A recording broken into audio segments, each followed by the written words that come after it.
करवंदाची जाळी होती तर काळी करवंदाची पिकलेली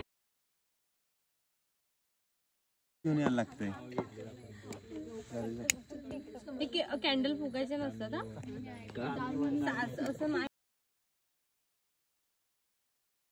जय शिवराय मित्रांनो, मी रोहन स्वागत करतो ब्लॉगर रोहन या यूट्यूब चॅनलमध्ये. तर आता आपण कर्जतला आहे. तर कोथली गडावर आपला आज ट्रेक आहे. तर कर्जतमध्ये महाराजांची मूर्त्यासमोर होतो. तर म्हणलं आत्ताच ब्लॉग स्टार्ट करावा महाराजांना प्रणाम करून. तर आज आपल्याला कोथली गडावर जायचे.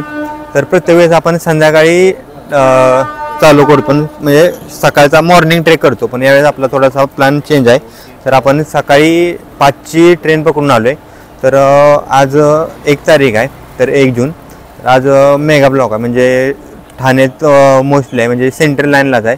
त्यामुळं बऱ्यापैकी 900च्या आसपास ट्रेन कॅन्सल आहेत. तर त्यामुळे ट्रेनचा पण लफडा होता, त्यामुळं आम्ही लवकरच पकडली. तर कर्जतला आपल्याला 7ला मीटिंग पॉईंट होता डायरेक्ट कर्जतच, कारण मेगा ब्लॉकमुळे. तर सकाळी 3 वाजता आम्ही काल झोपलोच 1:30 वाजता. आम्ही म्हणजे सगळे एकत्र येऊन मित्राच्या घरी ठाण्यात थांबलेलो. तर झोपलोच 1:30 वाजता. सकाळी उठलोय 3 वाजता आणि 3 वाजता उरकून मग 5ची ट्रेन पकडून आलो. तर भरपूर धावपळ झाली. पण आम्ही जी ट्रेन पकडली त्यामध्ये बिलकुल गर्दी नव्हती, त्यामुळं काय एवढा प्रॉब्लेम नाही आला. मस्त आहे की आम्ही आपलं बसून नंतरनं बदलापूरपासून तर झोपूनच आलो, कारण खूप गर्दी कमी झालेली. तर आरामात आलो. तर आता अजून 10-15 मिनिट बाकीच्यांना यायला लागतील. तर तोपर्यंत आता थोडासा आराम करतो. बसल्याच आमची सगळी बसल्याच बाकीची. तर थोडंसं चहा वगैरे घेऊन, कारण आपल्याला बेस विलेजला नाश्ता आहे. तर बेस विलेजला जाऊन नाश्ता करू. तर मिळू आता बेस विलेजला. तर आता आपण त्या इकोने आलो. धन्यवाद. तर इकोने आलं तर आपलं इथे आपण थांबणार आहे. तर आता नाश्ता वगैरे करू आणि निघू. तर आपल्या गाड्या होत्या, कारण त्यावेळेस ट्रॅव्हल्स नव्हते, कारण रोड छोटे होते आणि असे कन्स्ट्रक्शन वगैरे चाललं, त्यामुळे रोड खराब होते. त्यामुळं आत्ता आपण इकोने आलो. तर नाश्ता वगैरे काय बघू. आता आपल्याला थोडा स्टमकचा त्रास होणार, पोट दुखणार किंवा वॉमिटिंग सारखं होणार, तर थोडा लाईट फूड. तर आता ऑल सेट. आता प्रणवने इन्स्ट्रक्शन्स वगैरे दिले. तर चला आता पहिल्यांदा बेस विलेजला जाऊ. आपला ट्रेक सुरू झाला आहे आणि तिथे जाऊन म्हणजे अजून थोडं चालायचे आणि तिथे मग आपल्याला नाश्ता चहा वगैरे आहे. तर आपला असा ट्रेक चालला आहे. तुम्ही बघू शकता घाम किती आला आहे. तो हा असा रोड आहे, म्हणजे बाईक वगैरे जाऊ शकते, ऑफरोड कार वगैरे असा हा रोड आहे. पण आपल्याला चालत जायचं आहे पूर्ण असा वरच्या स्लोपमध्ये. त्याला लय घाम होते, गरम होते आणि आपल्याला लेट झाल्यामुळे अजूनच त्रास होतोय. तरी सगळी ऊन खूप लागलं ते बाबांनी लगेच ब्रेक घेतला. तर आपण हळूहळू चालू, आणि लवकर ब्रेक घेतला तर लवकर थकावट होईल. त्यामुळे नॉनस्टॉप जायला येईल तेवढं जायचं ट्राय करू. कारण पहिल्यांदा एवढा उन्हात ट्रेक सुरू केला आहे. एम केलेला, पण त्याच्यानंतर जवळपास 1.5-2 महिन्यानंतर आता ट्रेक करतोय.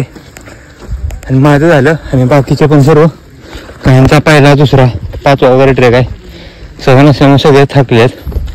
हा मी बघा फुल तो हे वाटतंय, अंपायर वाटतोय, गोल टोपी घालून हाय केलं त्याने तो. तर चला हळूहळू आपण टप्पा पार करू. इथून हा असं डोंगर, सर्व डोंगराची झाडं वगैरे गेलेली आहेत वाटतं, पाण्यात झालेत. आणि असं खालचं दृश्य आहे. इकडे पण सगळं जळल्याचं दिसतंय, हिरवा बिलकुल नाही. पण येईल थोड्या दिवसात आपल्याला हिरवळही दिसेल, त्यावेळेस पण आपण ट्रेक करू. उन्हाळ्यातला हा ट्रेक. तर आपल्याला स्पेशली फायर प्लेस बघायला जायचे. आणि पावसाळ्याच्या 15 म्हणजे 1 महिना अगोदर काळ असतो त्यांचा. चालून श्वास फुंकते. तर 15 दिवस महिन्याभर त्यांचा तो काळ असतो. तर त्यावेळेस जास्त प्रमाणात दिसतात. तर बघू आपल्याला आज कोथली गडावर किती गाजरे दिसतात. तर ठराविकच लोकेशन आहेत आपल्या महाराष्ट्रात जिथे जास्त काजवे दिसतात. त्यातलाच हा एक फोर्ट आहे. तर चला ट्रेक करू. आता आपला ग्रुप पुढे गेला, मी एकटाच थांबलोय, कारण इथं करवंदाची जाळी होती. तर काळी करवंदाची पिकलेली.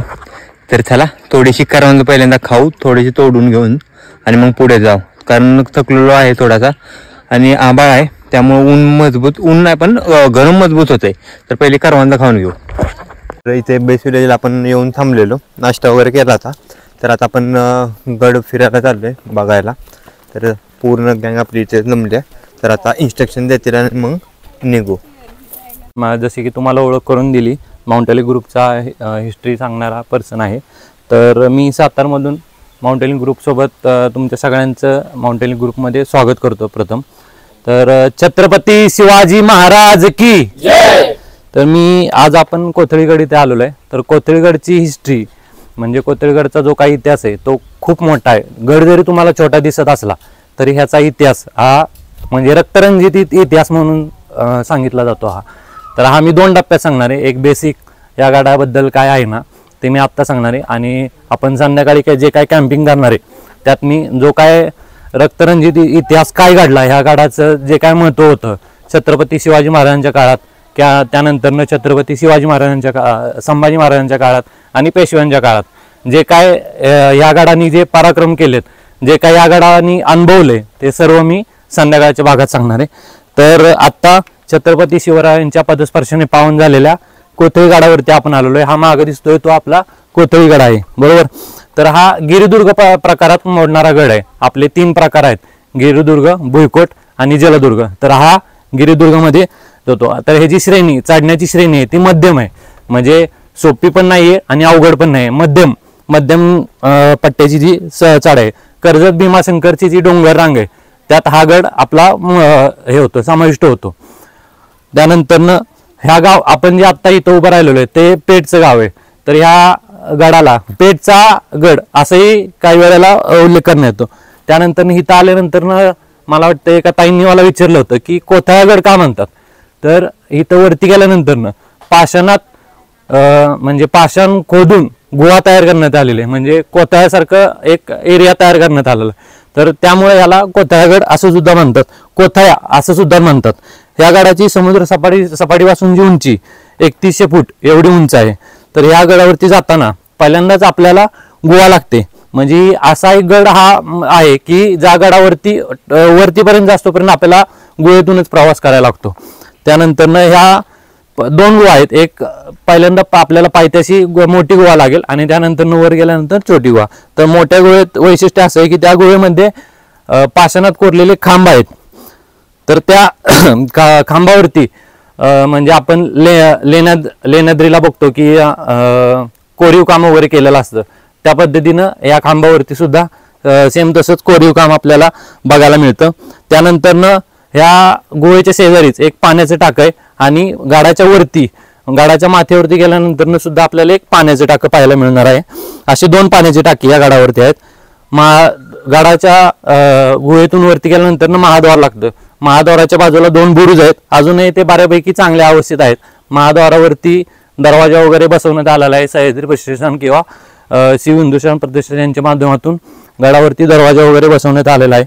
असं तर म्हणजे कातळात कोरलेलं पाहिलं आपण, कोण जर हरिहरगडला आले असेल तर कातळात कोरलेल्या जशा पायऱ्या आहेत तशाच खूप नाहीत पण कमी प्रमाणात पायऱ्या इथं पण बघायला मिळतात आपल्याला. असा बेसिक इथला म्हणजे गडाबद्दलची माहिती ही आहे. जो काय इतिहास झाला म्हणजे छत्रपती शिवाजी महाराजांच्या काळात हा गड शस्त्र साठासाठी उपयोग व्हायचा या गडाचा. म्हणजे शस्त्र साठा जो असेल यात हा तळकोकणावरती लक्ष ठेवण्यासाठी वॉच टॉवर म्हणून हा किल्ल्याचा उपयोग केला जायचा आणि शस्त्र साठा सुद्धा इथं ठेवला जायचा. तर तो शस्त्र साठा तळकोकणातील आजूबाजूच्या प्रदेशात जे काय म्हणजे आक्रमण वगैरे व्हायची तर तिथं पोहोचवण्यासाठी या गडाचा खास करून वापर व्हायचा. आणि ह्या गडावरती मुघल, इंग्रज अशी भरपूर आक्रमणं झाली. संभाजी महाराजांच्या काळात काही फितूर झाले, त्यामुळे हा गड बहुतांश म्हणजे मुघलांच्या ताब्यात गेला आणि त्यानंतरनं तो इंग्रजांनी काबीज केला. आणि सगळ्यात महत्त्वाचं ह्या गडावरून आपल्याला तुंगी, पदरगड, नानीफणी, त्यामागे सिद्धगड, लोणावळ्याच्या बाजूकडील असलेला जो काय पवन चिक्कीचा हा हे दिसतोय डोंगर दिसतोय तो नाडखिंड डोंगरावरील पवन चक्क्याचा हा डोंगर आहे. त्यानंतर कवल्याची धार आणि डाकची डोंगर रांग असा हा सर्व प्रदेश आपल्याला गडावरून पाहण्यास मिळतो. तर आपण आता गडावर जायला सुरुवात करूया. पुढील इंट्रोडक्शन प्रणव तुम्हाला देऊन जाईल. सांगितलं त्याच्या पुढे निखिल असतील, मध्ये तेजस असेल, त्याच्यामध्ये प्रथमेश असेल, त्याच्यानंतर मी आणि आदित्य असेल लास्टला. ह्याच्या पुढे कोण जायचं नाही आणि आमच्या मागे कोण राहता कामा नये. जसं तुमचा लीडर आहे त्याला फॉलो करा. आपण फक्त वर जाऊ, 1-1.5 तास एक्सप्लोर करू, नंतर खाली येऊन आपण लंच करू आपलं. ओके चला. छत्रपती शिवाजी महाराज की जय. जय भवानी, जय शिवाजी. चला.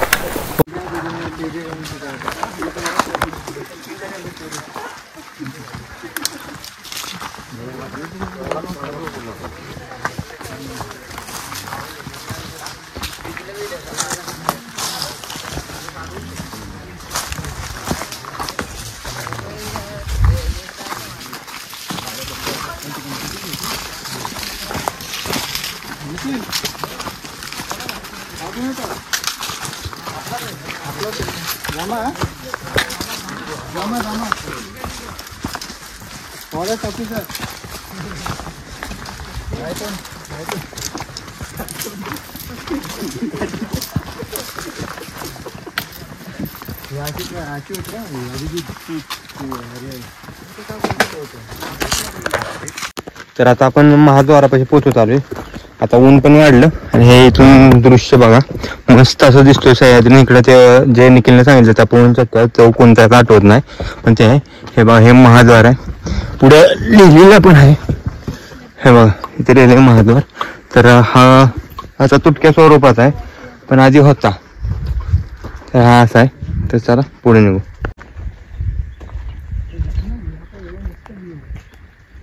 थोडा थकवा जाणवतो कारण पूर्ण स्थित आहे. इकडे बघू शकता कसं आहे, पण मस्त अशी सावली आहे. थोडंसं वारं कमी पण मस्त असं वाटतं. एन्जॉय करत ट्रेक आमचा चाललाय. पूर्ण थकवा आहे तरी पण एन्जॉय चाललंय. हे आमचे पुढचे मेंबर हळूहळू थांबत चालतात. पण बाकीची जी पब्लिक आहे ते अजून भरपूर खाली आहे. ते दिसत पण नाही. आम्ही खूप आहे मागच्या अजून खूप माग आहेत, पण आम्ही पटपट जायचं ठरवलं तर चाललं. जास्त वेळ बसत नाही, थोडं थांबलं तर म्हणतोय. आता उन्हामुळे डोकं पण दुखायला लागले. ऊन पण येते तरी इथे ऊन नाही. तर असंच आता ऊन लागेल त्याला आपली झाडं संपली तर आता ऊन लागेल. त्याला आता आपण उन्हातून ट्रेक करू. चला. तर आता आपण गुफेपाशी पोहोचत आलो. म्हणजे तिथे अशी गुफा आहे, ते निखिल बसलाय. तर तिथे गुफा आहे, वगैरे चाललेत. हा फोटो वगैरे चाललेत. आम्ही चाललोय. थोडासा ग्रुप आला, ग्रुप खूप महाग आहे, त्यासाठी आम्ही आपलं थोडं हळूहळू चालायला लागलो. आता आम्ही गुफा आल्या तर तिथं सांगायला आणि हा आधी आपला फोटो काढत होता त्यामुळे मागं राहिलाय. तर चला आता आपण पटपट त्यांना गाठू आणि गुफा बघू कशी आहे.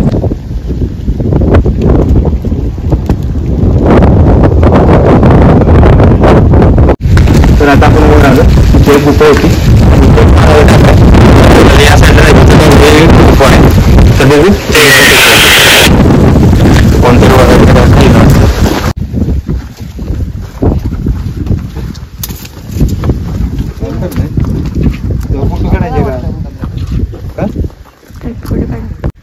तर येताना वाटत या 2 टाक्या लागतात अजून. तर या भैरवाच्या गुहाच्या टाक्याचं काय तरी म्हणतात त्याला. तर इथे आवाज घुमतोय. निखिल बघितलं असा आवाज घुमतोय इथे, कारण असं व्हायब्रेशन मागायला येतोय. तर चला पुढं अजून इथे बघा दरवाजा आहे. तर पुढं निखिल थांबलाय. इथे गुफा आहे बहुतेक. तर काय ते नक्की तिथे जागा गेल्याशिवाय समजणार नाही. ते वर माथ्यावर निखिल गेलाय. आणि इथे माग बघू शकतो इथे मराठा तोफा आहेत 2. तर त्या काळाच्या तोफा आहेत अजून. हे जे लाकडी काम आहे ते आत्ता करून ठेवलेलं आहे, कारण ते काळात नष्ट झालं असेल. तर ह्या अशा 2 तोफा आहेत. ही थोडीशी मोठी आहे, ती थोडीशी छोटी आहे. अशा 2 मराठा तोफा आहेत. तर इथे भैरवाची गुफा आहे. इथे मंदिर आहे, भैरवनाथ मंदिर. तर आपण दर्शन घेऊ पहिल्यांदा.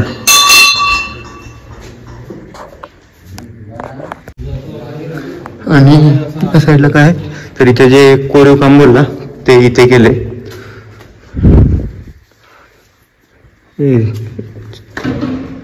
इथे असं कोरीव काम करून हे बघू शकतो. हे स्तंभ थोडासा तुटलाय. तर हा आहे, बाकीचे आहेत बऱ्यापैकी स्वरूपात. पण इथे मस्त असं गार वाटते राहायला. म्हणजे बाहेर ऊन वगैरे लागतंय, हवा असते तरी गरमत होतं. पण इथं पक्षी आहेत बहुतेक इथे. तर इथे आतमध्ये येऊन दगडात असून भरपूर असा थंडावा आहे. असं इथे थांबू शकतो भरपूर वेळा. असं आहे ते होतं कोणतरी पार्टी वगैरे केलेली, ते चूल वगैरे काय केलं काय माहिती त्यांनी. मस्त असं इथं व्ह्यू पण आहे. तर इथून व्ह्यू बघायचं म्हणलं तर हा असा व्ह्यू इथून भेटतोय. आपण आता गुहेच्या प्रवेशद्वारापाशी पोहोचलोय. तरी मागं जी बघताय ती गुहा आहे, ती मोठीवाली गुहा बोललो ना, ती ही गुहा आहे. तर हिला अशा पायऱ्या आहेत आणि आज थोडंसं थंड वगैरे वाटते. तरी आपले अशी बसलेली सगळी मागं चष्म्यामुळे बहुतेक दिसना झालेली नीट. इथे एक पाल पण आहे मोठी, अजून एक पाल आहे, मला पाल ओळखत नव्हती. इथे अशी एक पाल आहे, इथे थंड आहे. आणि इथून असं आपल्याला वर जायचं अजून. तर बघू कसं कोरून केले काम मस्त पैकी. वरून पण दाखवतो. तिला 4 नख, 1 शेपूट, 1 जीभ. हा बघा, हा मी काय समजत नसल्यास बोलत असतो, त्यामुळे विषय सोडून जायचा. तर इथून अशा वर पायऱ्या आहेत. तर सगळी पब्लिक आल्यानंतर आपण आता वर जाऊ. तर त्या इथून गुफेतून अशी वाट येऊन अशा परत पायऱ्या लागतात.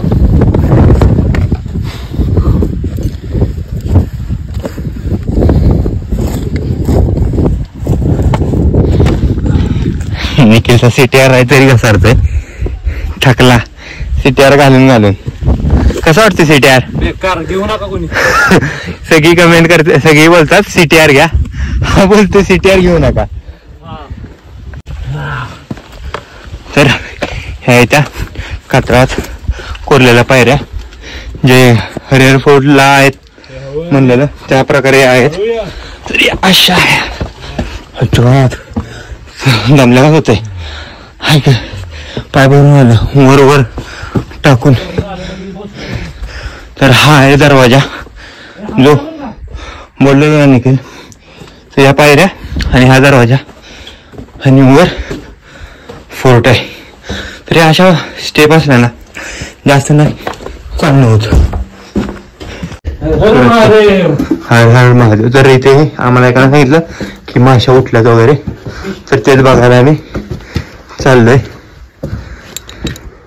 ते बहुतेक नाहीत. पाण्याची टाकी कुठे आहे? हा तर हा मग हा दरवाजा आहे. तर बहुतेक नाहीत माशा. येऊ दे का मग यार. तर माशा वगैरे नाहीत. तर गडावरती हा झेंडा लावलेला आहे आणि ते एक पाण्याचं टाक आहे, पण ते खराब पाणी आहे कारण ह्या झाडाचा पालोपाचोळा वगैरे याच भरपूर प्रमाणात पडलाय. तर गडावर दुसरं काय बघण्यासारखं नाही. तर आता जास्त काय नाही, हे दृश्य हे पवनचक्क्या वगैरे आणि जे निखिल बोलला त्यात आम्ही गड वगैरे कुठे कुठे दिसतात ते बघतो. आणि जास्त काय नाही, हा फक्त दृश्य थोडा वेळ बघणार कारण अजून आपलं पब्लिक अजून खाली आहे. तर ती पब्लिक वर येईपर्यंत आपण थोडंसं बघू, एन्जॉय करू येऊ, कारण खूप दमलोय आता. तर सगळे येतील, नंतर शिवगर्जना निखिल देईल आणि शिवगर्जना देऊन आपण उतरायला सुरुवात करू. सीन काय झाला आहे की आम्ही असं बोललेलो की पाणी ते भेटेल, पण इथे पाणी खराब आहे, त्यामुळं आता आपलं पाणी सगळं संपलेलं आहे. तर जोपर्यंत आपण आता खाली पोहोचत नाही तोपर्यंत आपल्याला पाणी नाही. तर आपल्याला बिना पाण्याचंच आता खाली उतरलं पाहिजे. तर आता वाट लागणार आहे ते फिक्स आहे. पण बघू आता लवकरात लवकर, म्हणजे लवकर पब्लिक आले तर लवकर जायला येईल. अजून जेवण करायचे, त्यांना सांगितलेलं 1:30 वाजता जेवण कराय. तर आता 1:30 वाजून गेलेले आहेत, तरी अजून आम्ही वरच आहे. आम्हाला कमीत कमी 1 तास तरी लागेल अजून पोचायला. तर चला आता शिवगर्जना देऊ आणि म्हणजे सगळे आले की शिवगर्जना देऊन निघू. तर आता आपण खाली उतरतोय, परतीच्या प्रवासाला सुरुवात केली. शिवगर्जना द्यायची होती पण अजून खूप ग्रुप माग आहे, त्यामुळे आम्ही थांबलो नाही. तर आता आम्ही उतरतोय. तर अशी सर्व चाललोय कारण आता 2:30 वाजल्यात. आम्ही जवळपास 11च्या आधीच बहुतेक सुरुवात केली. आधी कितीला सुरुवात केली? सुरुवात 2.5 तास आधी केलेली. तर आता थकलोय पण भरपूर आणि मेन म्हणजे पाणी संपलंय आणि तहान लागल्या, त्यामुळे आम्ही आता परतीचा प्रवास सुरू केला. कारण अजून ग्रुप याला अजून अर्धा तास वेस्ट जाईल, त्यापेक्षा म्हणलं तोपर्यंत आम्ही खाली जाईन, पाणी वगैरे पिईन, जेवण नंतर काय पण थोडंसं रिलॅक्स बसेन खाली. तर चला आता पटपट उतरू कारण ऊन खूप आहे, डोकं वगैरे दुखायला लागले. तर आपण खाली येऊन जेवण वगैरे केलं, नंतर आंघोळ वगैरे करून आराम केला थोडासा. तर आता संध्याकाळ झाली, तर आता आम्ही कॅट्स खेळतो, म्हणजे कॅट पत्ते खेळतोय सर्वजण मिळून.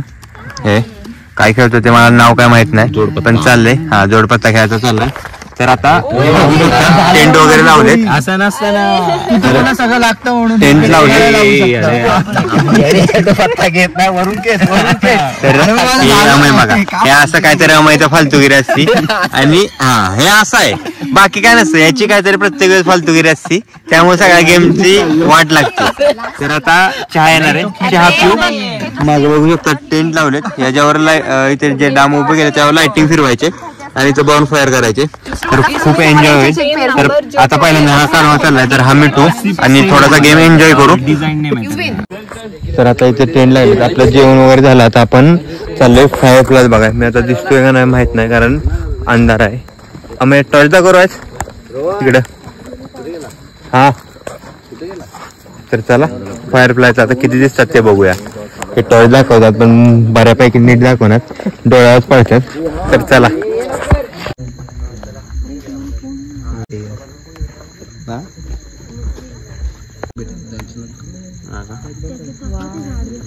कधी भेटेल? भांडण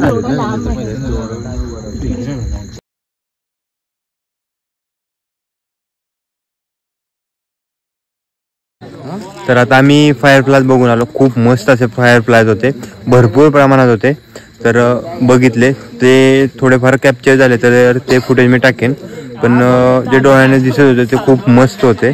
तर आता सर्व टेंट लावलेत, एक दोन फक्त टेंट राहिलेत. इथं हे करायचे, बॉन फायर करायचे झोपताना, तर कोणी येऊ नये, म्हणजे जंगलातील प्राणी वगैरे एखादा. तर आता काय एक दोन गेम्स असतील, तर त्या खेळून मग आपण झोपायचे, कारण सकाळी आपल्याला परत वर जायचे. आपण जिथून आलो तिथेच कोथलीगडावर वर जायचे आपल्याला ते बघायला. तर ते तुम्हाला सकाळ सांगतो. तर आता काय गेम आहे ते बघू पहिल्यांदा. यायला लागतंय. कॅन्डल फुगायचे नसतात असं नाही अर्धा विषय हे बस झालं, 2 कॅन्डल इनफ आहे.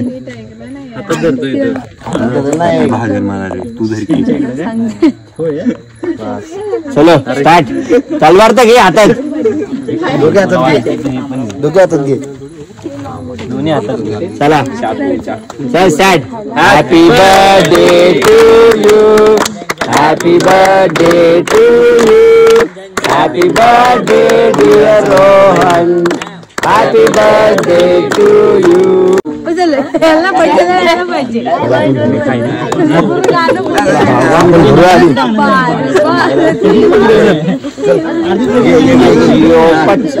चटवर पाडू नका. अरे चटवर तिकडे तिकडे. तर मला माहित नव्हतं की यांनी केक आणलेला, तर अनएक्सपेक्टेड होतं. तर आता बर्थडे सेलिब्रेट केला, केक वगैरे लावलाय. तर आता बहुतेक काय ऍक्टिव्हिटी नसेल, तर आता आपण झोपू, कारण सकाळी आपल्याला परत ट्रेकला जायचं. ट्रेकला कॅम्पिंगला जे कोण होते त्यांना माहित असेल, आपण क्विज कॉम्पिटिशन ठेवलेलं आहे एक, जो की छत्रपती शिवाजी महाराजांचा बेसिक इतिहास आहे. बेसिक म्हणजे जन्मापासून ते मृत्यूपर्यंत त्यांच्या कारकिर्दीत त्यांनी जे काय पराक्रम गाजवले किंवा ज्या काही लढाई केल्या त्यांच्यावरती आपण एक बेसिक क्वेश्चन क्विज कॉम्पिटिशन असे ठेवलेले. कंडिशन अशी असेल की प्रश्न वाचल्यानंतर ज्याला आन्सर येतोय त्याने हात वर करायचंय. कोणी बोलायचं नाही किंवा शेजारच्या पार्टनरला तो आन्सर शेअर नाही करायचा की बाबा हे आन्सर आहे म्हणून. येत असेल हात वर करायचा. त्यानंतर आमच्या तिघांपैकी कुणालाही उठून त्याचा आन्सर विचारले जाईल. ठीक आहे. आणि जर खूपच हार्ड झाला क्वेश्चन तर आम्ही त्याच्यावरती 4 ऑप्शन देऊ, अन्यथा ऑप्शन देण्यात येणार नाहीत त्याच्यावर. ठीक आहे. सगळ्यांना क्विज कॉम्पिटिशनचा रूल्स वगैरे कळाले? जेवलाय ना कळाले? ठीक आहे. तर पहिला क्वेश्चन आहे, छत्रपती शिवाजी महाराजांची जन्मतारीख कोणती? आपण आता असं व्हिडिओ आलेले की 2 व्यक्ती आहेत, त्यांची टाय झालेली आहे. तर आपण अजून एक क्वेश्चन विचारणार होतो, त्या क्वेश्चन आपण डिसाईड करणार आहे की कोण विनर होणार आहे. दोघांमध्ये फक्त त्या दोघांमध्ये. तर दोघांची नाव सांग. राकेश आणि राकेश. त्यांनी दोघांसाठी खूप छान त्यांनी उत्तर दिलेले आहेत आपलं.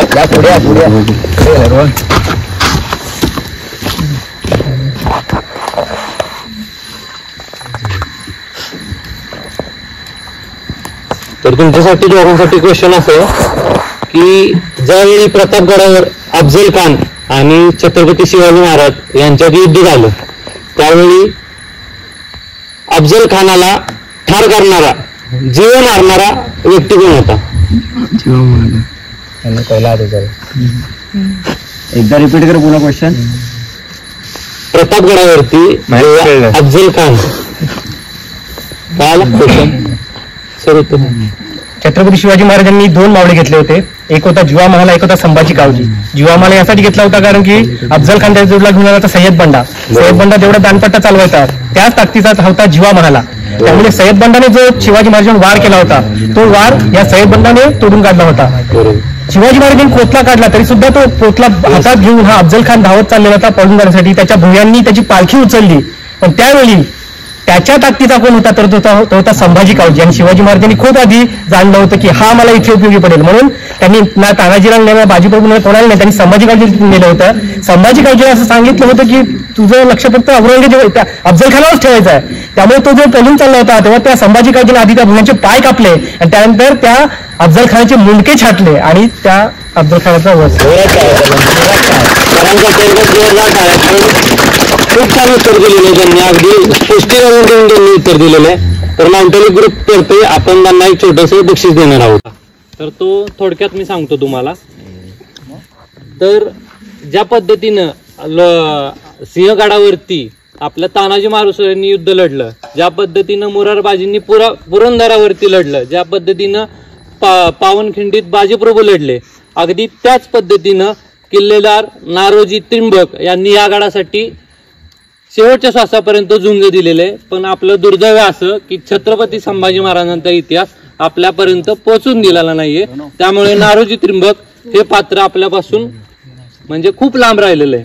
तर ह्या किल्ल्याचा किल्लेदार होता नारोजी त्रिंबक. आता घटना अशी घडली की मी पहिल्यापासून विस्तार करून सांगतो की ह्या गडावरती जे आपण गुफा आणि जे काय कोरीवकाम बघितलं तर हे 13व्या शतकात झालेलं काम आहे. त्याच्यावरती म्हणजे शिवाजी महाराजांच्या काळात ह्या गडाचा शस्त्रागार म्हणून वापर करण्यात आलेला आहे आपल्याला. त्यानंतर 1684 साली औरंगजेबाचा सरदार अब्दुल कादिर आणि अलय बिरादर ह्या दोघांनी हा गड ताब्यात घेतला. हा गड ताब्यात घेण्याचं प्रमुख कारण म्हणजे संभाजी महाराजांच्या मृत्यूनंतर काझी हैदर आणि मानकोजी पांढरे हे 2 सरदार फितूर झाले आणि त्यांच्या फितुरीमुळं जो काय इथं औरंगजेबाचा सरदार आलेला होता अब्दुल कादिर, त्याने 300 बंदूकधारी आणि त्याचं काय जे औरंगजेबाने पाठवलेलं सैन्य होतं तो घेऊन तू डायरेक्ट गडाच्या महाद्वारापाशी पोहोचला.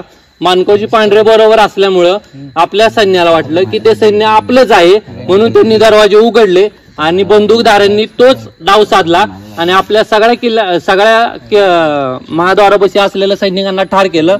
जे सैनिक होतं औरंगजेबाच्या सरदाराबरोबर जे सैनिक आलेलं होतं ते आत घुसलं, आपल्या सैन्याची तारंबळ उडाली. त्यामुळे फितुरीमुळे हा गड आपल्या हातून निसटून गेला.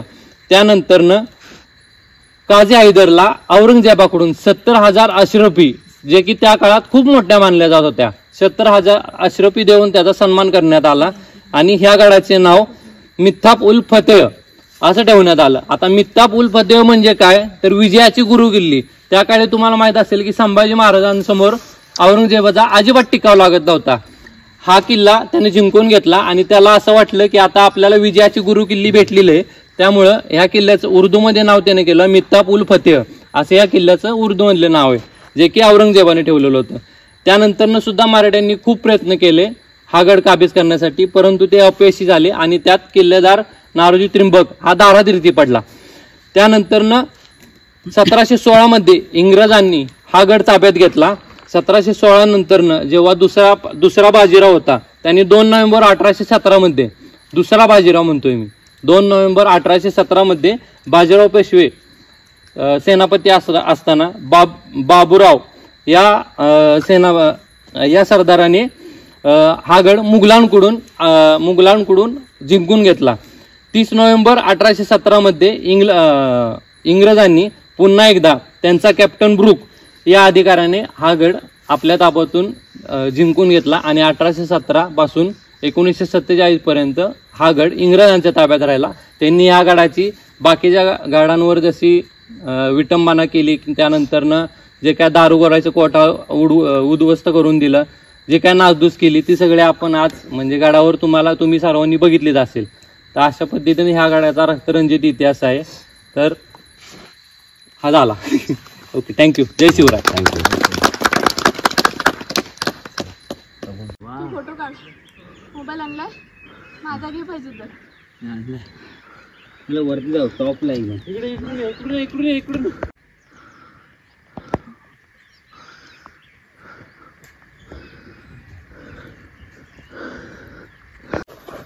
शिवसखा मित्रांनो, तर आता सूर्योदय नुसता जस्ट झालाय.